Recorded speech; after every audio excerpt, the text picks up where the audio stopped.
ఈ రోజుకి ఇంకొక స్పెషాలిటీ కూడా ఉంది. ఇది వరల్డ్ వైడ్ స్పెషాలిటీ. అదేంటంటే మన జాతీయ జంతువుకు సంబంధించింది. Correct, tiger conservation day. అడవికి ఆభరణం, పర్యావరణ సమతుల్యతకు ప్రతీక.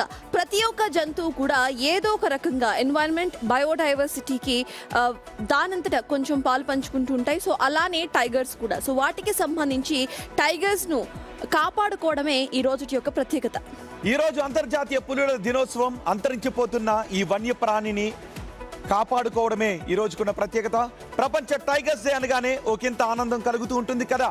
ఎందుకంటే పులుల సంఖ్య పెరగాలని, అంతరించిపోయే జంతువుల జాబితా నుంచి వాటిని పేరును తొలగించాలి అనే రోజు రావాలని అందరం కోరుకుంటూనే ఉంటాం కదా. ఎగ్జాక్ట్లీ. సో అదృష్టం కొద్దీ మన దేశంలో పులుల సంఖ్య పెరుగుతూనే ఉంది. రీసెంట్ గా తెలంగాణలో కూడా కవ్వాల్ టైగర్ రిజర్వ్ ను ఓపెన్ చేశారు. సో ఇక్కడ కూడా చిన్నగా పులులు సంచరిస్తున్నాయి అంటూ కూడా ప్రభుత్వాలు చెప్తున్నాయి. సో ప్రపంచంలో ఉండే పులులో మెజారిటీ భాగం ఏషియాలోనే నివసిస్తున్నాయి. ముఖ్యంగా దక్షిణ ఏషియా, అది కూడా భారత్, నేపాల్, భూటాన్తో పాటు రష్యా, చైనాల్లో టైగర్స్ సంఖ్య ఇప్పుడు గణనీయంగా పెరిగింది. ఒకప్పుడు 3200కు పడిపోయి తాజా లెక్కల ప్రకారం 5500కు పైగా పులుల సంఖ్య పెరిగింది. ప్రపంచంలో ఉన్న మొత్తం పులుల్లో దాదాపు 75% పైగా ఒక భారతదేశంలోనే ఉన్నాయి.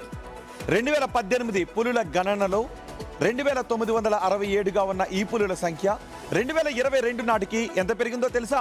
3682కు పెరిగింది. నిన్న యాక్చువల్లీ మనం ఒక న్యూస్ చూసాము. ఇక్కడ ఫారెస్ట్ రిజర్వ్స్ లోపలికి వర్షాకాలం కాబట్టి ఎంట్రీస్ని ఆపేశారు. సో ఆ తర్వాత ఒక పులి తన కూనలతో బయటకు వచ్చి స్వేచ్ఛగా తిరుగుతున్న విజువల్ నిన్న చూసాము. సో పీసీఆర్ కుదిరితే ఆ విజువల్ కూడా చూపించండి. ఒక పులి తన కూనలతో బయటకు వస్తుంది. చాలా బ్యూటిఫుల్ విజువల్ అది. సో మధ్యప్రదేశ్, కర్ణాటక, ఉత్తరాఖండ్, మహారాష్ట్ర రాష్ట్రాలు పులుల సంరక్షణలో ముందు వరుసలో కనిపిస్తున్నాయి. ఇక తెలంగాణలోని అమరాబాద్, ఆంధ్రప్రదేశ్ తెలంగాణ సరిహద్దులోని నాగార్జున సాగర్, శ్రీశైలం టైగర్ రిజర్వాయర్లు కూడా పులుల సురక్షితమైన ఆవాసాలుగా నిలుస్తున్నాయి. అడవి బాగుంటేనే పులి ఉంటుంది, పులి ఉంటేనే అడవి కూడా బాగుంటుంది. పర్యావరణ వ్యవస్థ నిలబడాలి అంటే పులులను కాపాడుకోవడం మనందరి బాధ్యత. పులిని కాపాడడం అంటే ఒక జాతిని మాత్రమే కాదు, మొత్తం జీవ వైవిధ్యాన్ని, అడవులను, నీటి వనరులను, చివరకు మనిషి భవిష్యత్తును కాపాడినట్లే. ఎందుకు అనే క్వశ్చన్స్ చాలా మందికి వస్తాయి. పులి లేకపోతే ఏమవుతుందన్న క్వశ్చన్ కూడా వినిపిస్తుంది. సో దీనివల్ల గేజింగ్ ల్యాండ్స్, అంటే ఆవులను మనము మేపడానికి ఎక్కడికైతే వెళ్తామో ఆ గేజింగ్ ల్యాండ్స్ తగ్గిపోతాయి.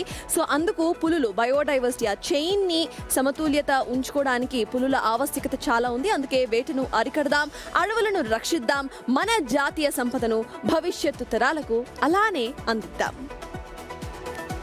చాలా మంది ఏమంటారంటే వెటకారంగా అన్నమాట, పులుల దినోత్సవం అంటే ఈ రోజు నా దినోత్సవం ఇలాంటి వెటకారంగా ఎప్పుడైనా అన్నారా ఏంటి ఉంటారు కదా. అప్పుడప్పుడు చాలా మంది మన లైఫ్ లో మామూలుగా అంటారు, ఒక పులి తిరుగుతుందంటే అంటే నేను ఎక్కడికి బయటికి వెళ్ళలేదే అని సరదాగా కామెంట్స్ చేస్తుంటుంటారు పులుల గురించి మాట్లాడేటప్పుడు. సో ఎప్పుడైనా పులుల్ని మీరు చూసారా అంటే జనరల్లీ మనం చూస్తూ ఉంటాం. కొన్నిసార్లు నిన్న తిరుపతిలో బయటికి వచ్చింది, అట్లా చూస్తుంటారు. కొంతమంది పిల్లల్ని తీసుకెళ్లి జూస్లో చూపిస్తూ ఉంటారు. సో ఎప్పుడైనా చూసారా? చూసినప్పుడు ఎలా అనిపించింది? అవి గర్జించినప్పుడు జూలో ఉంటే ఖచ్చితంగా కరెక్ట్ ఎక్కడ ఏ కార్నర్లో ఉన్నా అవి గర్జిస్తే వినిపిస్తాయి మనకి. సో ఆ ఎక్స్పీరియన్స్ ఎలా ఉంది? గూస్ బంప్స్ వస్తాయి. సో ఆ ఎక్స్పీరియన్స్ ఎలా ఉందో కూడా చెప్పండి. ఇక అడవుల్లో పులుల అడుగుజాడలను ఏంటి రోహిత్ ఫోన్ కూడా పడేసుకుంటున్నారు? పులి అనగానే భయం వేస్తుంది. ఏంటి పులి అడుగుజాడలు అనగానే ఇక్కడికి వస్తుందేమో అని భయం వేస్తుంది.